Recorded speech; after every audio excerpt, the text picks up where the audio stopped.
Hi, I'm John Hamilton. I'm in Christchurch in Montevideo, Uruguay.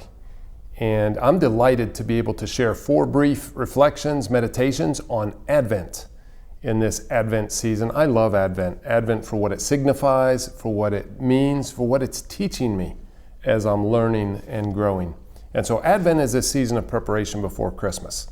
But Advent always has candles. So I'm going to light our first Advent candle. If you have a candle, maybe you want to light it as well.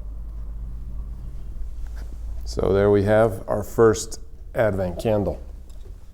Now, if you're not familiar with what many Christians call the season of Advent, then this series of meditations will be like a brief introduction and into an ancient and modern perspective that helps us to find our meaning in life.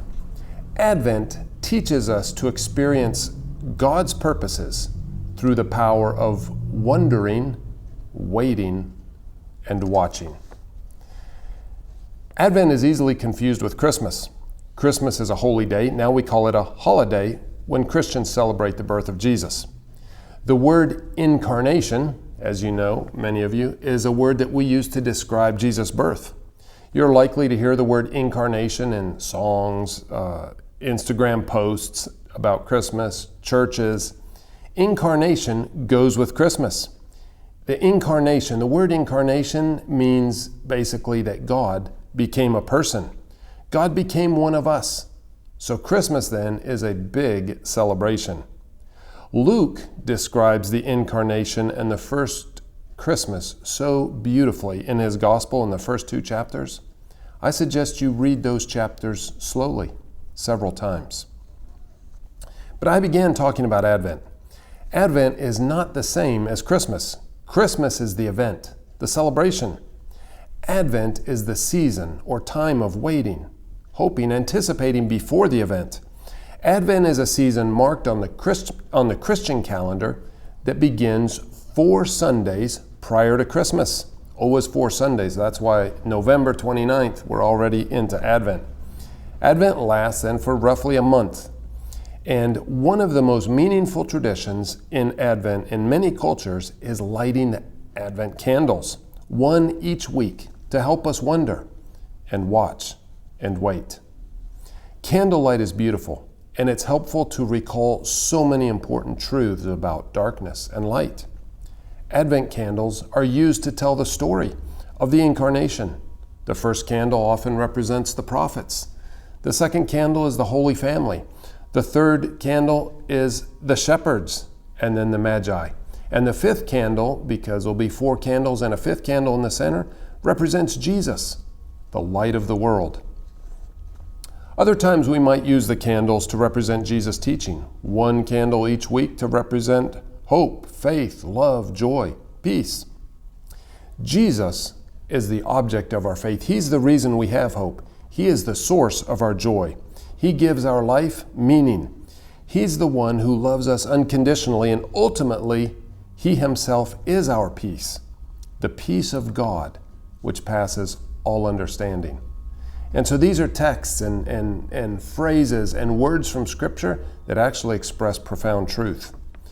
So Advent is a season. It has its own music, its own art, and its own prayers, so many creative forms. Advent is to prepare us for the celebration of Christmas. Christmas without Advent is a sudden, loud, lively celebration which is over almost before it began, before you could even begin to enjoy it. Christmas without Advent is just a religious interruption in our work, an opportunity for some extra vacation, a stressful time for having to face family, or a sad time of feeling the loss of missing loved ones. Christmas without Advent is cultural, commercial, chaotic. So we're going to be talking about Advent, 4 brief meditations, and consider how to participate in this season of wondering, watching, and waiting. Somebody already wants to ask me, why do you keep repeating wondering, watching, and waiting? It's a great question. I wonder. Do you know the answer? The Advent season basically means anticipate the arrival. Anticipation includes wondering, watching, and waiting. Sometimes we anticipate the advent or arrival of a problem so much that we build up nervous anxiety and can even become sick. But when we anticipate the arrival of something good, really good, then we can have a powerful experience of joy and hope and wanting to share the happiness with others. Once, Jesus said that unless we become like little children, we will never enter the kingdom of God. I wonder if he was talking about Advent. Once you and I can rediscover our capacity to wonder, watch, and wait with joyful expectation, with hope-filled hearts, with open minds because we love surprises, once we rediscover that capacity, we will truly deepen our joy of a meaningful connection with Christ.